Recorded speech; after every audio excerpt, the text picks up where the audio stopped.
Darwin Ortiz is widely recognized as the world's foremost card manipulator and expert on card cheating.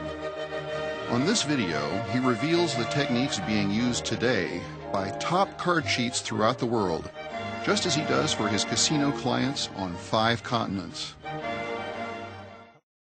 So I just opened a brand new deck of cards. I removed the jokers, and because it is a brand new deck of cards, you'll see that they are in exact numerical order. They always come that way from the factory. They run ace through king of hearts, ace through king of clubs, king through ace of diamonds, king through ace of spades, with the ace of hearts on top and the ace of spades on the bottom. So since they're still in order, before we do anything else, I think we ought to shuffle several times to break up that sequence. And I will shuffle several times to make sure that they are thoroughly mixed. They say after you shuffle, you should always cut the cards. If you play casino blackjack, I'm sure you've seen the dealer cut the deck like that. Oh, I'm sorry, we still have the same card on top of the deck. We still have the ace of hearts on top of the deck. So I'll give the deck a cut to bury that ace of, well, actually, this does give you an idea of the possibilities, because not only do we still have the same card on top, we still have the same card on the bottom, and we still have the cards in exactly the same order, which is running ace through king of hearts, ace through king of clubs, king through ace of diamonds, king through ace of spades.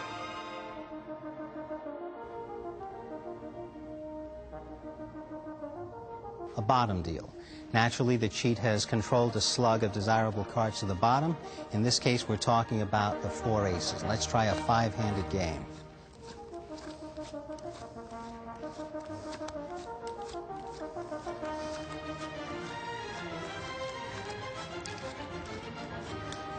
You can see the aces are no longer on the bottom because they're now in my poker hands.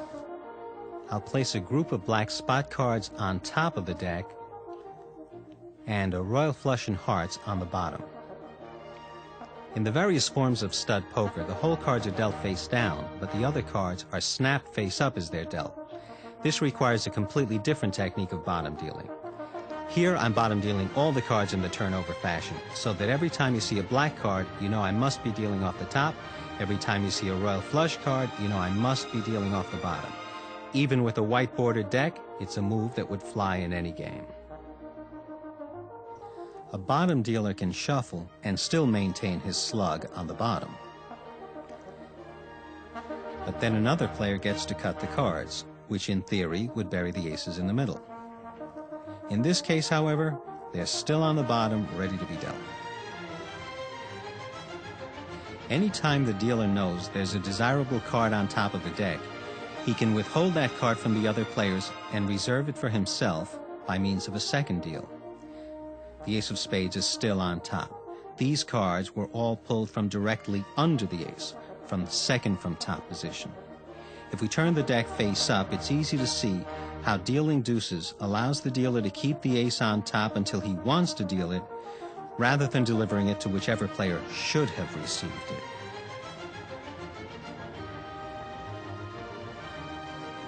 The most legendary of all crooked dealing techniques is the center deal. In effect, it's a combination of false deal and method of beating the cut. When the opponent cuts the deck, the 4 queens get buried in the center. This doesn't perturb the cheat because he's planning to deal them directly from the center. The cheat deals his opponent's cards off the top, but takes his own directly from the center. So few card manipulators have ever mastered this extraordinarily difficult technique that it has achieved almost mythical status. The 3 of diamonds makes this a poor 5-card stud hand, but the player merely peeks at his hole card in the standard manner, and now he's paired his up card. The process of checking one's hole card is perfect cover for the switch. Before leaving the game of blackjack, let's take a quick look at a switch that exploits the free drinks most casinos serve at the tables. I've been dealt a 16. With a hand this bad, I might decide that I need a drink. See how much better things can look after a drink? Here is an unusual and little-known switch for the practice of cutting for high card for money. The cheat has previously stolen an ace out of the deck. The sucker is allowed to shuffle. In reality, the cheat would not reveal his card yet. Now he reveals an ace. We don't want to leave you with the impression that every card cheat you might encounter can perform everything you've seen on this tape. In fact, you'll never find yourself playing cards with anyone who's mastered all of them, unless you play cards with Darwin Ortiz. Card cheats know that mastery of just one or two methods is enough to ensure a good income. It's also true that you'll probably never encounter anyone in a game who can perform these various techniques as well as Mr. Ortiz does. On the other hand, where a card cheat would perform these moves under cover of shade, that's the cheat's term for a distraction, we've allowed the unblinking eye of the camera to focus in on each move close up.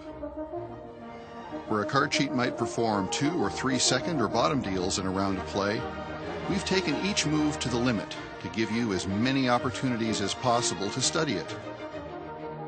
While in actual play there's never any advance warning that cheating is about to take place, we've given you a chance to view these methods, knowing full well that trickery was about to occur. Well, now you have a much better idea of what you're up against. So keep your eyes open, and good luck.